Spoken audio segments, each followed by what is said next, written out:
성도 여러분 안녕하세요. 지금 로마서 8장에 많이 나타나고 있는 육신이라는 단어의 의미를 살펴보고 있어요.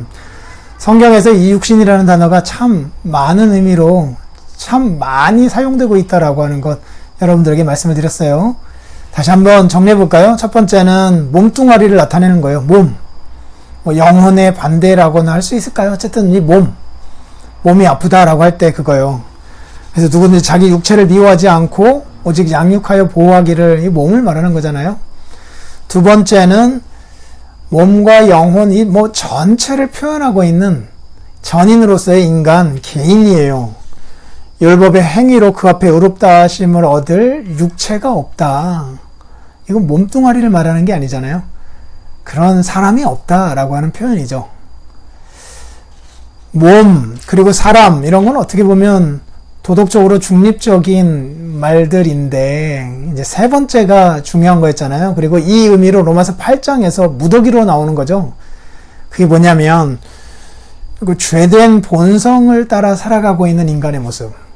뭔가 죄의 지배 가운데 살아가고 있는 인간의 모습을 나타낼 때 이 육신이라는 단어가 쓰였어요. 그래서 정말 이같이 어리석으냐, 성령으로 시작했다가 육신으로 마치겠느냐.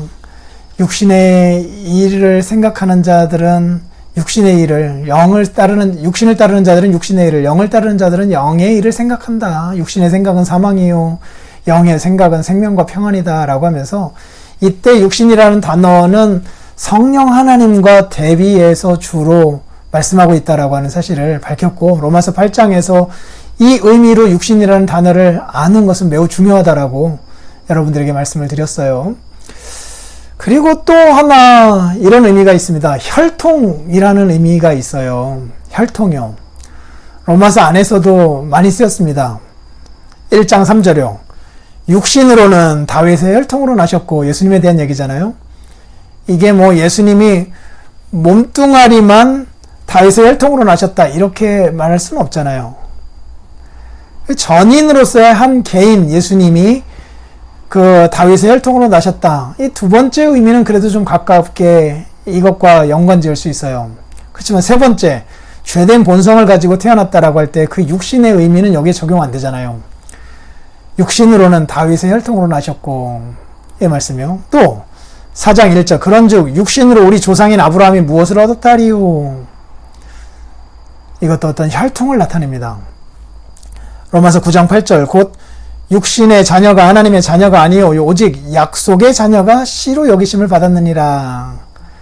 하갈과 사라의 얘기이잖아요. 여기서 그 육신의 자녀라고 할 때 이건 혈통을 나타내는 거잖아요. 로마서 11장 4절, 이는 혹 내 고륙을 아무쪼록 시기나게 하여 그들 중에서 얼마를 구원하려 함이라. 이 유대인들을 고륙이라는 말을 표현했는데 이게 육신이에요. 혈통을 말하는 거죠.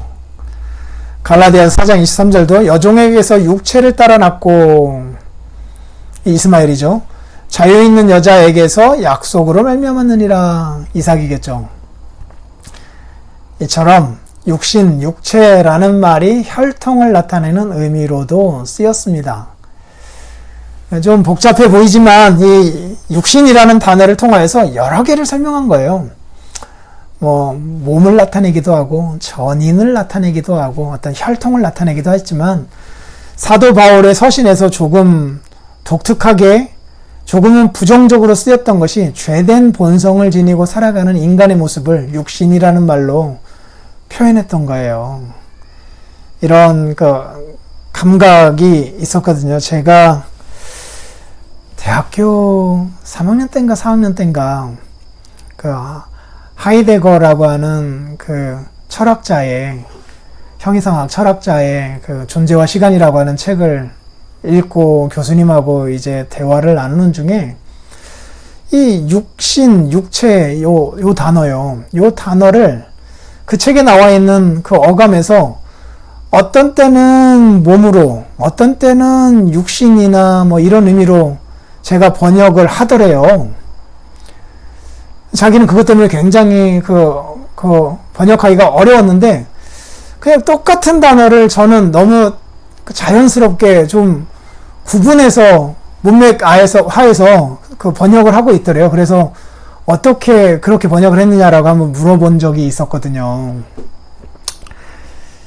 사실은 이 로마서 이런 말씀 때문이에요. 그 어느 문맥에서는 예를 들면 뭐 누구든지 자기 몸을 미워하지 않고 오직 양육하여 보호하기를, 이렇게는 맞지만 누구든지 자기 육신을 미워하지 않고 양육하여 보호하기를, 이럴 때는 좀 잘 안 쓰거든요. 또 그 육신의 생각은 사망이요 영의 생각은 생명과 평안이라 라는 말씀은 익숙하지만 몸의 생각은 사망이요 그 성령의 생각은 그 생명과 평안이, 이런 건 좀 조금 어감이 이상하잖아요. 그 어감을 성경에서 쓰던 것으로 가지고 있었던 거예요.